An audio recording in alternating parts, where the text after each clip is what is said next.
All right, just doing a video. I just got out of Betty Griffith Center. It is a thrift store here in St. Augustine, Florida.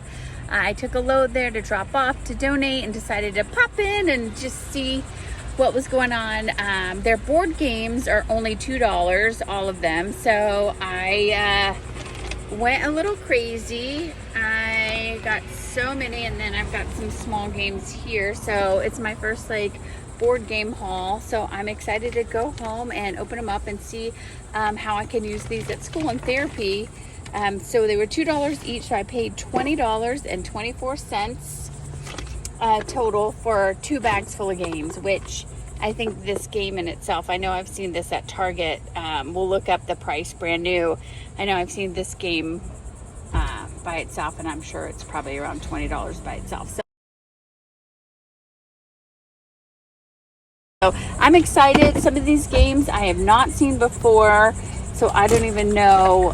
This one's like a memory game, but how to tell a story. They're all taped together, so you can't open them up to see what's inside. So some of them are little mystery games, but we'll see what we have when we get home and go through our haul and see what goals we can work on in speech therapy. All right. Hi guys, I made it home and just wanted to do a video to go through my thrift store haul that I got for $20.24. I got 2 bags full of games, and I will go through them and open them up with you and see what's inside. Some of them are a mystery. I've never seen them before. Some are old, some are more educational. But in therapy, in speech therapy, we do love playing games. Games are fantastic for so many goals, taking turns, social, sometimes there's body language, there's asking questions, answering questions, inferencing. They're fun. There's tons of language you can do. You can find ways to work on articulation and specific sounds. So games are definitely a must in speech therapy.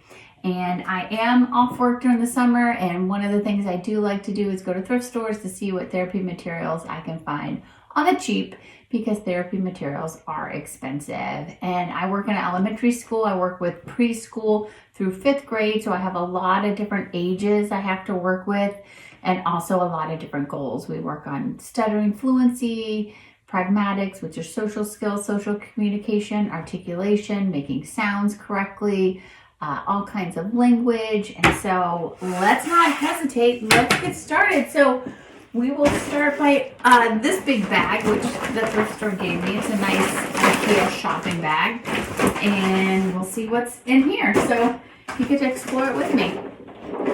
So the first game was the Sneaky Snacky Squirrel game, a game for strategy for a sneaky squirrel. I did look this up. It was for $22 brand new at Target. I think 17 or 18 if you got on Amazon. And I got it for $2. So let's open it up together. Got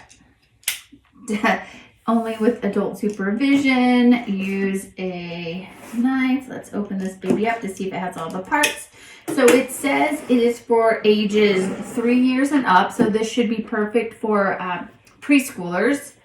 And let's see what's inside. I've never played this game. I've only seen it at the store. And so let's see. Oh, it's got a cute little squirrel. And it has a spinner. And it has the directions. And then it looks like the box, you use the box for the game, and there's a tree.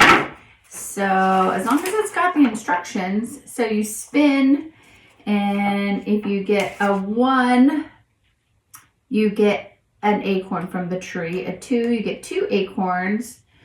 You get the squirrel. He's a sneaky squirrel. He steals an acorn from you, or a sad squirrel. He passes the squirrel squeezer to the player on the left. And then you have the squirrel storm. Oh no, a storm blew all your acorns back on the tree. Okay, so I get this game. It's very similar to Hi-Ho Cherry-O, where you're trying to collect and fill up your little barrel with cherries, or there's a fruit version too. So it's very similar. It's exciting. It looks like it's anticipation, so it looks like 4 people can play, and it has all 4 little logs. And so it looks like each log has a different color, and you just collect.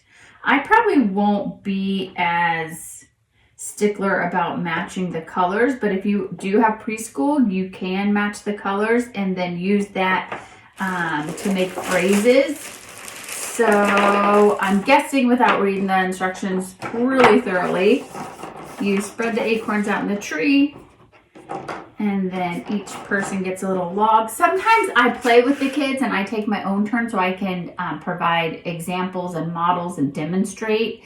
And so they can see, you know, I can show them what language to use. And then sometimes I might, depending on how big my group is, I might just let the kids play and still model for them and prompt them throughout until they can work on whatever the script or whatever language we're using with the game independently. I do like to cheat. I do recommend cheating. So if you're spinning, you know, and somebody's super sad, you know, that they kept getting the storm and their acorns kept getting, they'd have to return them, then I would probably cheat and go, ooh, purple. So I see, oh, it is color related. So if you get the color, you probably get to get the red. Ooh, and then this looks like what you use to get the acorns to put them on. So this is going to be great with OT. So occupational therapy, that usually works on fine motor strength and coordination. Oh, you can do that too. So anyway, yeah, you can work, you know, my turn, you know, you can, I got red, I got the red acorn, put it on. Now I have 2 acorns, so you can work on, I got the red acorn, 5-word phrases. I got acorn, 3-word phrases. Put an adjective in there with the color. I got a red acorn. Plurals, I have 2 acorns. You can work on pronouns, my turn, your turn. Prepositions, where are the acorns? In the tree. Where did you put the acorns? On the log. How does the spinner go? The spinner must spin it around. You can work on concepts like go and stop. So a lot of preschool concepts, colors, 3 to 5-word phrases, adjectives, plurals, pronouns. I like it. Definitely going to use this with my preschool friends. So this was a score for $2 and it has all the parts. So lucky me, lucky me. All right, next one. Let's see. This looks like just something educational that I may or may not be able to use. We don't really work on reading, but we do work on vocabulary. So I didn't expect this. It comes with these vocabulary cards. So, and it looks like it's a, let's see. Look at the box. Okay, it looks like it has a pull. Like this is for the cards. So you put the cards in here. And it looks like it's missing a part. So I don't know if you can see, it has like a dowel rod, and then you hook the letters through and spin them to make the word on the card. So it does not have that part, but it does have the letters, maybe all of them, I'm not sure. This says it's for ages 3+. Looks like it comes with 4, 8, 16 letters. Okay, so it does have all the letters. There's 16 cubes. So you don't need this. All right, you can just ask them to find the letters. And if you do work on phonics, you can definitely, do sounds and sound blending. What we do a lot in speech therapy is once they have a lot of vocabulary, we work on describing. So if they can, label sun, the sun is hot, it's up in the sky, it shines, it helps flowers grow, it's yellow or orange, it's a circle, what shape is it? So next, after, like I said, you have a lot of vocabulary, you want to describe. And then after you describe, then you want to compare. You know, we have the moon on the other side. It's in the sky. This comes out at night. This comes out during the day. So this is definitely something that would be fun to do with preschoolers, you know, with the letters or with not. You know, a lot of preschool teachers like if you just compliment the kids learning the alphabet, so it doesn't hurt. You could, you know, work on labeling and describing, and also just bring their attention to letters and see if you can match.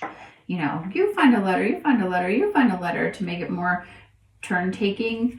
So yeah, I definitely would use this. One thing I found with another game, I think Zingo, when we put a card in the box, if we're done with a card, I like to put it in the box and have the box eat the card, and the kids love it. Usually they're eager to, like, you know, once they're done describing the card, they'll put it, you know, and that just makes it kind of fun. So, yeah, I think this is another find for $2. You know, I do have a lot of vocabulary cards, but it doesn't hurt to have something different. And then, you know, you have your blocks. I'm sure there's some other things we can do with the blocks, or maybe I'll find a little dowel and we can figure out how to incorporate that. So, 2 out of 2, I think not so bad. So, we're up to $4 spent. Let's see.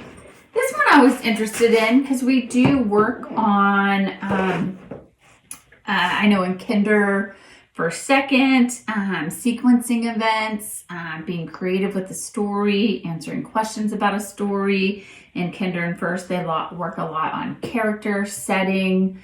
We want to find out who are the characters, what's the setting, where does it take place, and also what are the events, what happens first, second, next, and last. What's the problem? What's the solution? If you're working with kids with pragmatics, with social emotional learning, you're going to talk about the feelings of the characters in the story.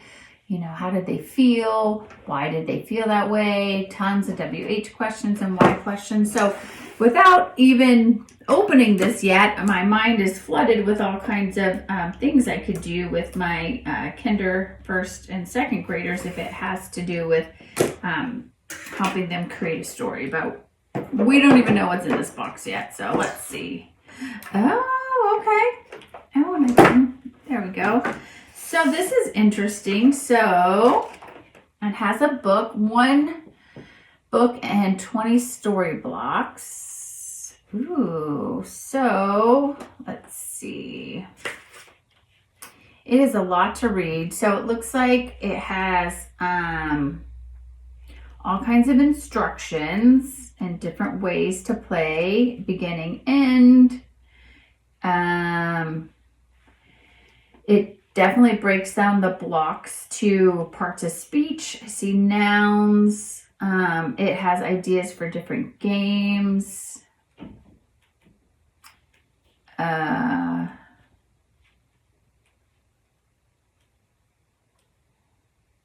Debate, the why game. So it gives you tons of ideas in this book, which is great. And let's look at some of the blocks.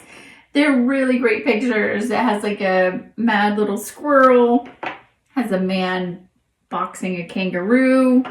It has like a Nacho Libre wrestler, and there's a spider coming down. So a lot of like super fun pictures. So we could just you know, close our eyes and pick one, and you know, just pick a picture, and oh look, there's a dragon breathing fire. Let's talk about this. We can make a story. You know, one day there was a dragon who was really angry and he was breathing fire. Then what happened next? We could pick a blocks the next person. You know, oh, then there was a robot and he wanted to be friends with the angry dragon. Okay, the next person could go and pick a box. They decided to go have a snack and they had peas from the garden. You know, I'm just doing it off the cuff here, but there's definitely a way to use this to describe the pictures. You could put 2 or 3 in order and make up a funny story. Kids love to be silly, and that's always encouraged. And so without even looking at this book, there's probably better ideas than I just did in this book. So for $2, this is great. Another way, if you're gonna pick blocks and you don't want the kids to see, you can use like a pillowcase or a gift bag or something where they have to reach in and so they can't like peek and see what block they're giving. And that way it's truly a surprise. And it looks like each block has colors. So you can just say, hey, we're gonna do the yellow blocks or the blue blocks. You know, or have them pick whatever picture they like on the block. So definitely create sentences, vocabulary, describe, and looks like it's really fun. So I'm really happy with that. That was definitely a find.